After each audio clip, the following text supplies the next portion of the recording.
حکم پہلے باپ کا مانو، خدمت پہلے ماں کی کرو. شریعت کے ضابطے بتا رہا ہوں. اماں خدمت زیادہ کرتی ہے بچوں کی. اب میں اکثر مثال دیتا ہوں، میں کہتا ہوں جب گلے میں اماں پاؤڈر ڈال دیتی ہے نا، بچے کو نہلا دہلا کے خوشبو لگا کے بڑا پیارا، اس وقت وہ بیٹا بھی ہوتا ہے، پوتا بھی ہوتا ہے، بھتیجا بھی ہوتا ہے، بھانجا بھی ہوتا ہے. اور جب پیشاب کر دے پھر کس کا ہے؟ ماں کا. اور جب تک ہنستا ہے مسکراتا ہے پھر وہ سب کا ہے. اور جب رونے لگے جی تو ابا جی آپ تو بعد میں تو آپ بڑے سگے بن گئے، تو اب آپ تھوڑا مہربانی کریں نا، کبھی کبھی آپ بھی ذرا اس کا پیشاب اپنے گلے میں برداشت کریں، تھوڑا آپ بھی شوق کریں نا جی. مالک تو آپ ہیں، ولدیت تو آپ کے لکھی جا رہی ہے، ڈیٹیل تو آپ بتا رہے ہیں کہ میرے نام پہ درج ہے ہر چیز، تو یہاں بھی تھوڑا خیال کرو. حکم پہلے باپ کا ماننا ہے، خدمت پہلے ماں کی کرنی ہے. اور فرمایا میرے محبوب کریم صلی اللہ تعالی علیہ وسلم نے کہ تو نے ان سے باتیں کرنی ہیں، میٹھے بول بولنے ہیں. مسند احمد میں بڑی ٹھنڈی، بڑی میٹھی، بڑی پیاری حدیث ہے. حضور نے فرمایا 2 گھڑیاں رات کو ان کی چارپائی پہ بیٹھا کر، ان سے بات چیت کیا کر، ان کا دل راضی کیا کر.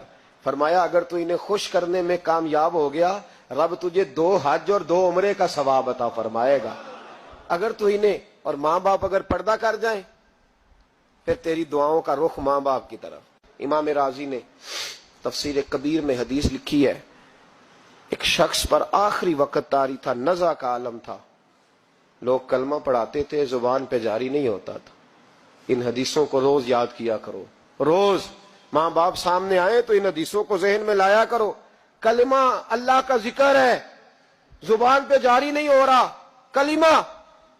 لوگ محبوب کریم علیہ السلام کے حضور ہے، یا رسول اللہ بندہ مسلمان ہے پر کلمہ نہیں جاری ہوتا.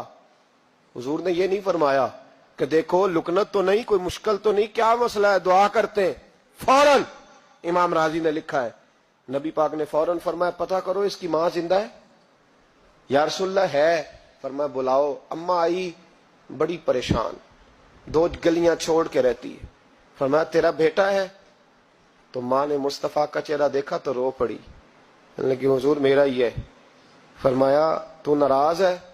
اماں کہنے لگی حضور بڑی ناراض ہوں، اس نے بڑے ظلم کیے، بڑی زیادتیاں کی میرے ساتھ. یا رسول اللہ صلی اللہ علیہ وسلم بڑا ستایا. تو بابو فرمانے لگے چل معاف کر دے، تو معاف کرے گی تو روح نکلے گی، تو معاف کرے گی تو کلمہ طیبہ جاری. کہنے لگی حضور میں کبھی معاف نہیں کرتی. دنیا میں کسی کو آگ کا عذاب دینا حضور نے جائز نہیں رکھا، اسلامی سزاؤں میں اس سے اکثر جگہ پہ منع فرمایا، لیکن یہاں میرے محبوب نے فرمایا لکڑیاں لاؤ. بوڑھی کے سامنے لکڑیاں لاؤ، کیا کرنا ہے؟ فرمایا جس کی ماں ہی ناراض ہے میں اسے زندہ جلا دوں گا، لاؤ لکڑیاں. صحابہ اٹھ کے جانے لگے، ابھی 2 آدمی دروازے سے بھی نہیں نکلے تو بول پڑی، کہنے لگی نہ حضور اسے جلایا نہ جائے، حضور جلانا نہ. فرمایا چل معاف کر دے. 3 دفعہ بولی، کہنے لگی میں نے معاف کیا، میں نے معاف کیا، میں نے معاف کیا.